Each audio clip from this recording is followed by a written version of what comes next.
Every time when I came back home from the reserve, it took time to kind of get back to my rhythm. When you wear the uniform, you became a Superman. Let's talk a little bit about the ceasefire. We need to shoot, or we're not allowed to shoot. Because if we finish it the way it is now, everything can happen again. Israelis, we don't want to fight. We're really seeing that it's not yet over. Every week we had hostages being released. On one hand, we're very happy to see them back home. On the other hand, Shalom and welcome to Voice of Judah podcast. My name is Sason Pochtar and today I have my special guest, Ilya Butolin. Shalom, guys. And we're going to talk about many different important stuff that is happening currently in Israel. So let's briefly kind of speak about the last 2 months of what's happening in Israel, especially when we talk about military point of view, political point of view, as well as you know it really good. And I want to, of course, connect it to the scriptures and Bible and what is God is speaking. But Ilya, in the last few months, you've been in the army. You've been back to reserve. Can you kind of share a bit about that? Yeah, so for the last, I think 2 months ago, I joined the reserves again. That was very fun, very different than the last time. Last time I've been in a tank unit and I've been fighting in the front line. This time I was more in the kind of backstage. I was in communication unit. And it was I don't know. It was kind of weird because it felt like you're still in reserve, still in war, but it's not that active. So it's the dangerous thing about that. It's when I went into Gaza and crossed the border, I was way more chilled. I kind of forgot that it's a war and the danger of that. So that was the challenge here.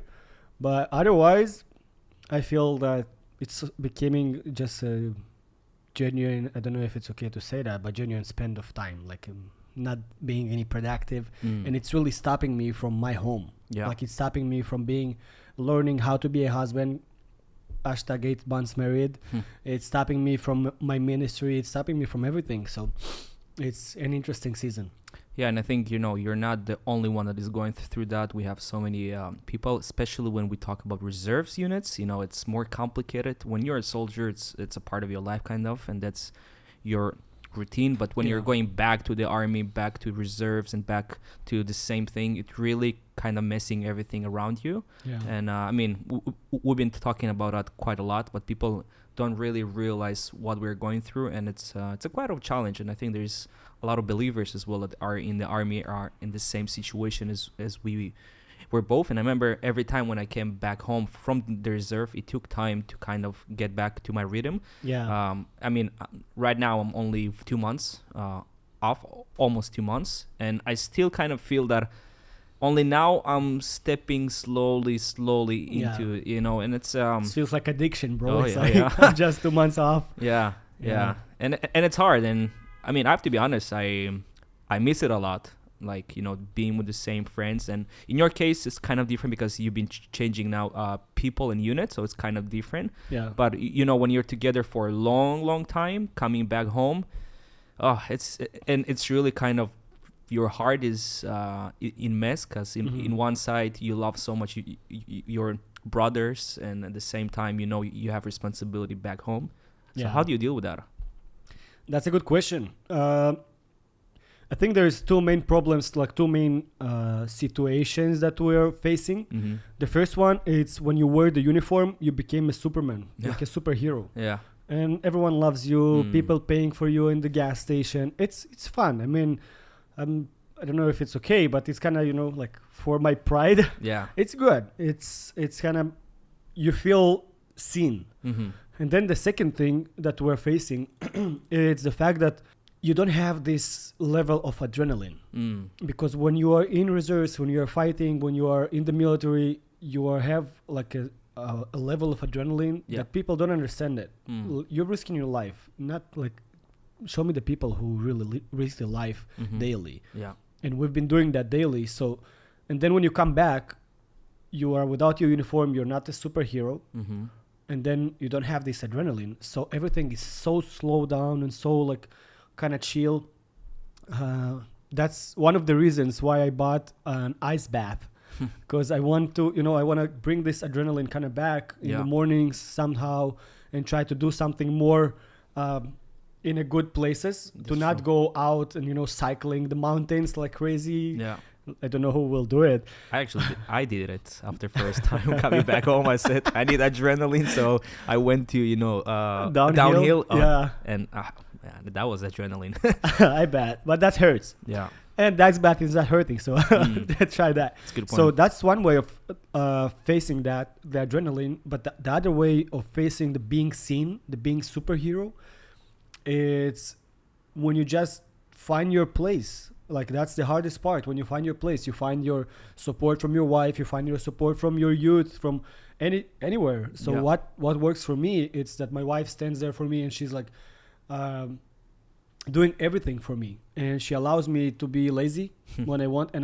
I don't know, I want to be lazy. It's weird. It's really weird. I'm not lazy, you know me. I'm very hyperactive and stuff, but sometimes I just want to do nothing. And she allows me to do that, and she give me the support. But also on the other hand, she will say, "Hey, go wash the dishes," or "Hey, bring me responsibility in the house," or bring me a cup of water. I'm like, what the heck? Leave me alone. You know what I've been going through. But it's good because it's make you to work and do something. So that's also how I do that, how I deal that, and how I found my support in my closest people. Well, it's important, I think, especially that it's not only few people, but it's a really big amount of people from Israel that are going through the same situations. I spoke to people that have kids home as well, and everyone is witnessing, and my wife can actually witness as well, that we're much more mad, kind of, we're getting ignited so easy. And I talked to my wife about that, and she said, you've been away from the house for so long that you're not used to have the same patience that you used to have. If my kids are starting to cry, it just get me nuts. And like when I was thinking, I said, like, I don't know why I'm like that, but like you said, when you're getting out of your rhythm and everything, and I think especially in my case, being all my life in church and being in the last few years at least in ministry, suddenly change everything and go to a different situation. It's complicated. It is. It's extremely complicated. It is. And we can see it also if we look at the people here in Israel, like the majority. So we have my friend that I know from my unit. He ended his life with suicide. He couldn't take that. We know families from church or families from not from church, from our military, that they breaking up. Divorcing. It's a really tough season. It's a really challenging season because you're coming back home again, and we talked about that. And it's a situation that I think it will be very hard about the hostages coming back home. Because the hostages, that's only my personal what I think, but the hostages, when they coming back home, they remember their families in one stage, in one phase, being good family, being supportive. But after 502 days, it's the families changed, the people changed, the people are more ignite faster, and it's harder. So imagine them coming back to not healthy already families.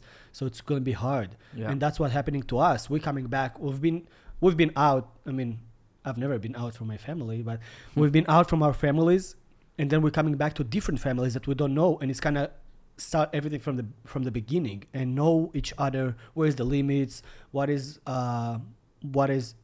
we're able to do, what we're not able to do. And also it's same thing from our wives. Like my wife need to learn me again, of course, and understand who am I and stuff like that. So it's going to be a real challenge, and that's the situation that we're facing right now. And it's in scales of the country, everyone is going through that, and I think it's the next few years are going to be really challenging. We're going to see and witness more cases like that of divorce and unfortunately suicide as well. And I think that we as a reservists, we feel the the pain, and for us it's really something that is personal. So every time I hear these stories, it just breaks my heart every time. And like I feel that no one understand me except those ones that have been going through the same situation. Yeah. So like every time talking to you, I feel that we understand each other. You feel heard. Yeah, and like I feel that that's kind of the best treatment is just kind of talking and like pour out, because Oh yeah, it's very important. we've been in the same situation. I mean, in different places, in different things, but we've been experiencing the war. And like I talked to you that during your service, you kind of been used to that. Not really, but in my I've been case, in a combat unit. you were in a combat unit, and with me it's different. That like in the reserves, I'm in combat unit, and it's a whole different world. Yeah. So I remember when me and you were cycling like in the city one of the day. Yeah. That was really helpful. Like when we Yeah. just kind of like opened up and said, hey, I'm not used to that, and it was really hard. Yeah. So yeah, so I think it's something that we need people to pray as well, especially over these families, because once again, it's not only the husbands or the wives, but it's the whole family that have been It's the whole country. Yeah. It's the whole country, exactly. The kids, everyone. Yeah, and we remember, of course, those ones that have lost their lives as well during this time. And talking about that, let's talk a little bit about the ceasefire that is happening now in Gaza and up Lebanon. What do you think? How long is going to continue? What do you think? That's a good question. I don't know. I don't know. It's a good answer as well. Yeah, I really don't want to think about that. Yeah. Because when I start to think about that, it's kind of mix my feelings, and I for sure feel that I'm losing my peace. And that's something that in this war I learned, that I want to fight for this peace. I will do everything. I'll literally get mad to be in peace, like I'll fight for this shalom, how we call it in Hebrew. Because when I'm thinking about the ceasefire, I'm thinking about something that I'm not finished. And it's make me like nervous and uncomfortable. Yeah. And especially as someone in reserves, in combat, I bet you heard that too, your parents and friends, and they're like, so what? When is ending? What's going on? Like you, all of a sudden you became the official representative of IDF, and it's so heavy on my shoulders. So I'm like, Pastor Israel called me, your dad called me, and he's like, hey, so what's that? What's up? What's the situation in Gaza? I'm like, I don't know. He said, what do you mean you don't know? You're there. I said, yeah, but I don't care. I'm here. I'm doing the stuff, the commandments that they ask him to do, and that's it. I'm the small part of it. Yeah. That's it. Yeah. So I don't know how long it's gonna last. I know that it's kind of hard, and it's very dangerous. When the ceasefire started, I've been in Gaza. It's very hard because all of a sudden all these civilians that they're coming out, and Closer. they very like to check the boundaries. Yeah.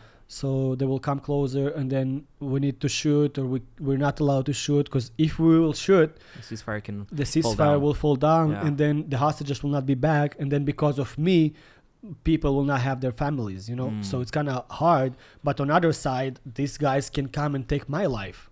So on the scale, it's the hostages from my life, and I don't know. It's very hard to scale that. Yeah, it's a hard question, and I think that's why we're talking about it, because we kind of want to understand the both perspective on this situation, because like in one hand, as you said, everyone are tired of the war as well, so everyone is always asking when it's going to be finished, and it feels like we're in a desperate situation that people prefer to stop it than to finish the goals. But from military perspective, like I've been there, I said if that's the way we finish, it's a failure. There's no way we're gonna finish that way, or at least that's how I feel. And the ceasefire with Lebanon so far, it's working somehow, even though we see that not everything is the way it was supposed to be. Today, actually, it's yesterday night, the last reservists went out of Lebanon, except 5 points that they continue to stay in. So it's a really important points. And we got permission from the U.S. government, and they support that it's a big story here as well. That we can talk for a long time how much these elections in the state is impacting Israel, and not only, it's actually impacting the whole world. Yeah, that give us a new strategy. It is, and like in some way, most of reservists that I talked, and the way I feel, that we are actually hoping that the war will continue, not because we want the war, but because we wanted to have the goals that we need. Because if we finish it the way it is now, it means that in few years everything can happen again. Yeah, I think the hardest part is, we live here for what? I live here for 26 years. We heard about these operations, right? Mm-hmm. We not call it wars, we call it operation. Military operations. Then we heard about the wars, and it's always happening and then stopping in kind of ceasefire thing, and then it's come again. And it feels like we're dumb. I'm sorry to say that, but it's again and again. And Israelis, we don't want to fight. We don't like fights. We're not built to fight. Yeah. We hate it. We hate it with all our lives, and that's why people are. It's hard for them to continue with life because they feel really guilty. But on the other hand, we can't. It's each time it's gonna be back and back and back and back. So it feels useless, like it feels useless, but at the same time it feels that we have this moment that we actually can change things, and we can maybe finally to really deal with the situations. If we're going to scriptures, we see kind of a different point that I cannot see that it's gonna be ever really peace until Yeshua is coming. But you definitely see how things are changing in the Middle of East, and I think that what's happening now is so crucial, and the next few weeks or months are going to be really, really important for the long terms. And so we're still in Lebanon, some units, but most of IDF went out. Right now, currently, we have the ceasefire in Gaza. That in this ceasefire, they're releasing hostages, and we're releasing, heavy terrorists that have been sitting for many years and have a lot of blood on their hands. That it's a different subject that we're gonna touch as well in a moment. But we really see how the army is preparing for every situation. Like in fact, right now there is so much units of tanks and everything is around of the border, getting ready in case of this ceasefire will collapse, and it feels that it can happen. Yeah. So far, we don't have any agreements for the second stage of the ceasefire and releasing. This weekend is gonna be really sensitive and hard weekend, because they're gonna release tomorrow 4 bodies of hostages. Hamas actually announced that 3 of them, it's the Bibas family. The kids. So yeah, the kids and the wife. The dad is home. He's been released 18 days ago. And then Saturday we're gonna have another 6 guys. 2 of them are being captivity in the last 10 years. So it's they've been there for a long time. So it's gonna be really sensitive. And after this part, next week they're supposed to release a few more bodies as well. So we're coming to closer and closer stage that it's really kind of important to see where it will go. But then Egypt somehow coming to the equation. Well, honestly, there's so much that is happening that it's really hard to say. But we're really seeing that it's not yet over. Even though it feels it's over, it's not yet over. Oh, yeah. There is so much things are happening. So let's talk about last month, since every week we had hostages been released. How do you feel about it? How it's affecting you? Yeah, let me be a cool guest and let you answer you first. Me, yeah. I'm happy. I have to say that I am happy to see civilians coming back, especially see soldiers, girls that coming back. You know, it's first time in the history of Israel that we had females in captivity. It never happened to us in the past. So, and we were always afraid of that. Always like really, really afraid of that. And to see the girls that been released, it's the same girls that been same base as David was, one of our youth, you know, and I was really happy to see that. And you know, like every week you see so much hope and people are happy, and like, you know, it's really exciting. It's good. In the other hand, I have a lot of questions. I have a lot of doubts as well. I'm happy that they're home. They're supposed to be home. The government need to do everything to bring them home. You know, it was their fault as well. So at least, you know, we expecting them kind of to, you know, to do something with that. But in the other hand, you know, it's really complicated, because I'm thinking about families that, you know, their husbands or wife lost their lives in the time of the war as well. And I think that this is kind of what we need to talk about it now, and kind of to see the two sides of it. So what do you think? Yeah, I will agree about a complicated situation. It is a very complicated situation. As someone who fought in the front line, at the beginning, we've been participating in an operation with bringing the head of a soldier that was killed 7th of October. He was beheaded, and they tried to sell his head. After 2 months, we bring it back home to Israel. There is nothing that I felt like I gave birth. I don't know how to explain that. Like, I felt so good, like it's my child, although, you know, he's not alive. Yeah. But his dad was thanking us very much, because, you know, for us it's important to bury the whole body. Yeah. Releasing back the hostages, it's the main goal. That's why we're fighting. We're not fighting from anything else. Of course. But the thing is that it's hard to me to see the hostages released, because we start with a fight. We start with me putting my life to danger. Yeah.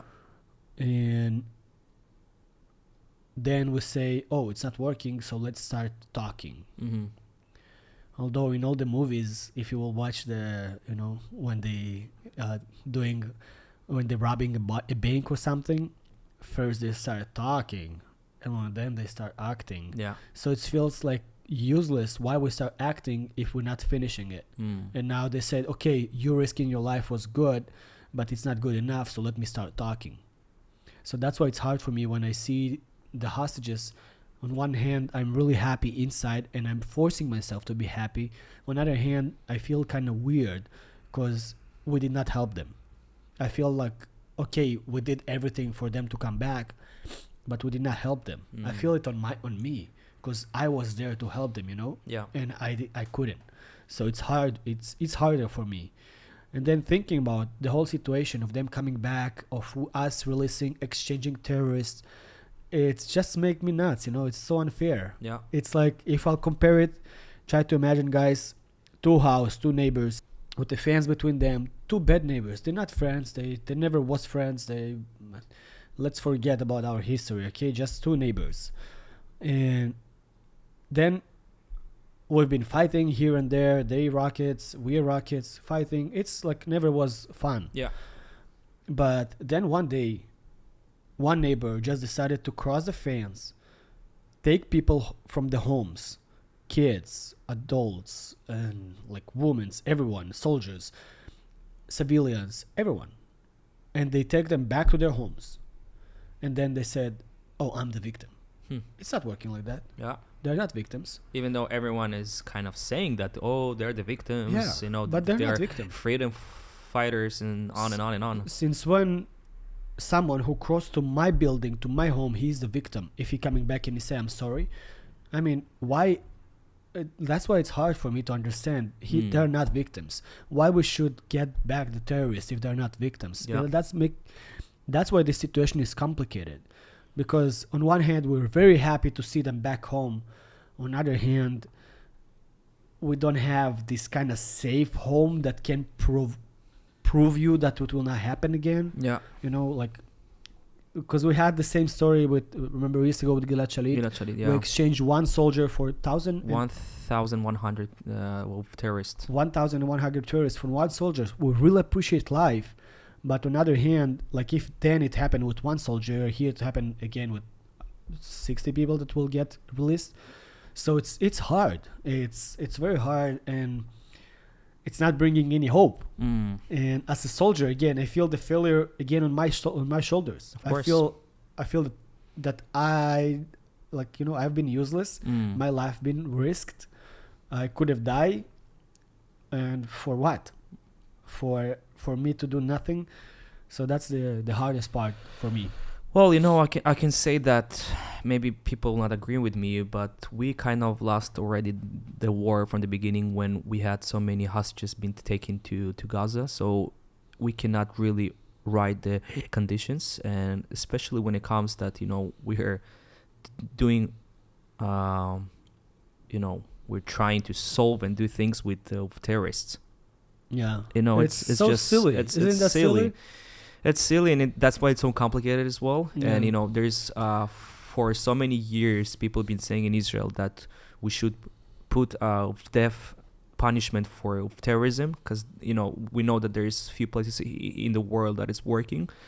And they're saying, you know, because if that happens, this situation will never happen, because they're seeing, and they're, you know, the Middle Eastern culture is really different than the Western culture, that people here are gonna take advantage of you, and they will see your weaknesses, and they're gonna use it, and that's what they're doing. So one of the main goals of 7 October was doing that as well, to take as more hostages as they can, to release all of the prisoners, you know, that are being many of them with so much blood on their hands, and it's working, and it's complicated, you know, and that's why Israel put goals in the war. One of the goals, the main goals, was of course to bring back the hostages, all the hostages, and the second one was to destroy Hamas. And here it's after a year and a half in the war that is going for 502 days. It's complicated. It's we felt, and, you know, I think it's really hard to fight with these kind of people. And when I mean people, I mean this kind of terrorists that are working in this way, that it's like a guerrilla fight, you know. They're coming out from tunnels, shooting you, you know, going back to the tunnel. When Israel is facing with more challenging situation, like in strong armies, look at Lebanon. Look on Lebanon. Israel been doing their it's unbelievable. To be written in it's the unbelievable. History books, It is. bro. It's It crazy. is. Iran, Yemen. They've been Yeah. striking Iran and Yemen. You know, Yeah, who would thought that Israel will ever do such a thing? And here in our backyard, we can't play. Exactly. And here's the situation that destroying Hamas is hard, because Hamas is not people; it's ideology. Yeah. And that's the main problem, you know. And it's a very strong and bad ideology. When people understand what stands behind Hamas, and they will see the spirit that stands behind Hamas, they'll understand what we're fighting. Because I've been inside of Gaza. I've been riding there in a tank, you know, been cowboying in Gaza. But when I saw the footages of the hostages released in one of the places, I recognized this place because I've been there.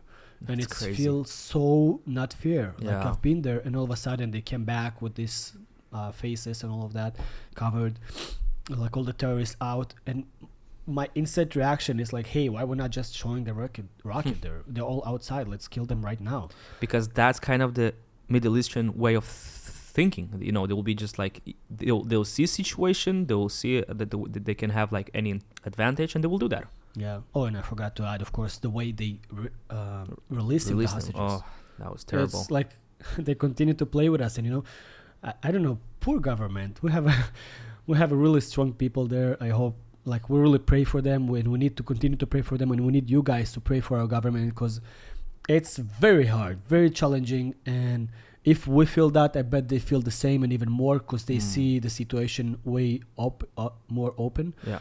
So they really need Jesus and they really need God to make these decisions. But yeah, that's why we need you guys. We need people with other PTSD to come and help our PTSD, you know? Yeah, I agree. And, you know, I want to finish with something that we did as a church, and especially you did that. You led it. Tell us a bit about the project that you did for the soldiers. Because I think it's important as well to hear that even in the midst of all that, you know, God is working. Yeah. Wonderful project. Like a wonderful project. I've been in the States, and I've been driving with my father-in-law, and we started talking about military and stuff, and he said, hey, do you guys have like appreciation dinner for soldiers? And I'm like, good idea. What's that? And he explained in the American way, you know, when you're landing in America, first is the soldiers, active soldiers. Each time in America, I want to say, yeah, I'm an Israeli soldier. But they really appreciate the soldiers, and it's very important. And all of a sudden, I've seen the need here, especially in the church. There's many soldiers. Yeah. But first, I saw the need in the church, in our soldiers, you know, our chickens. Yeah. To take care of our chickens. Well, not chickens, our fighters, our bulls, I would say. And then I understood that we need to do something like that. And it came this idea to do an appreciation dinner in Israel, in our church, in Beth Hallel, for the soldiers, those who are in regular soldiers and reserves, and active and inactive reserves. So what I wanted to do is first to show the soldiers, because not all the soldiers seen the work that as a church we've been doing. Why? Because they've been in a war. They've been in a work by themselves. Yeah. But we show the soldiers the work that we've been doing, the amount of stuff that we help with. If it starts from small snacks, foods, water, toilet paper, and it's come back to helmets, vests, and like the heavy stuff. Uniforms, the amount of money that we donated because of you guys. Yeah. And the soldiers was really uplifted after that. Then I wanted also to hear the soldiers, because I want, ideally, and we'll work on that, I want the church to see a video or a book or something. I'm saying that to the camera guy also at the back. The stories that happen in this military, because why the church was praying and lots of stories happened. Yeah. And when we shared stories, some fun stories, how my friend got in a situation, we shared some fun other stories, how people forget stuff and stuff like that. Or we shared stories that people needed to go out from the room, how they lost their friends because it come too emotional and tears just coming out. Yeah, that was really...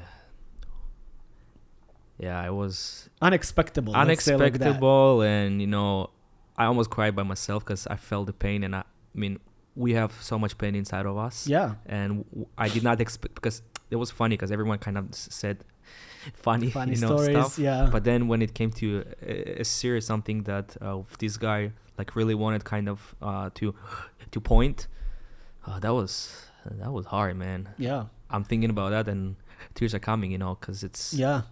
Because he's been going through really hard situations, and you know exactly what he was going through. Yeah, we all been going through a lot of hard situations. That's why I wanted this appreciation dinner. So we grabbed some food. Why? Because food is always good. Yeah. And then we saw how God was working. Like, even though with this heaviness, when he shared that, like just the Holy Spirit was there, and it was really like easy, and we continued and we prayed and we give small Bibles that we can fit in the pocket for the vest, for the vest. So it's very cool, it's very needed. It is. We really want to go on with that and do not only appreciation dinner for soldiers but also for the families, because the families have been going also through a lot. And I mean, when me and you fighting an enemy that we see, although we not always see that, but the enemy that we see, the families was fighting nothing that they saw. Yeah. Like they was fighting without us, and it's also a whole other story. Yeah. So thank you guys for helping and participating in that, and of course praying for our people, for our soldiers. Yeah. Well, thank you so much. And we're going to talk about more interesting things in the next episode. So follow up. Yes, blessings, love and appreciation.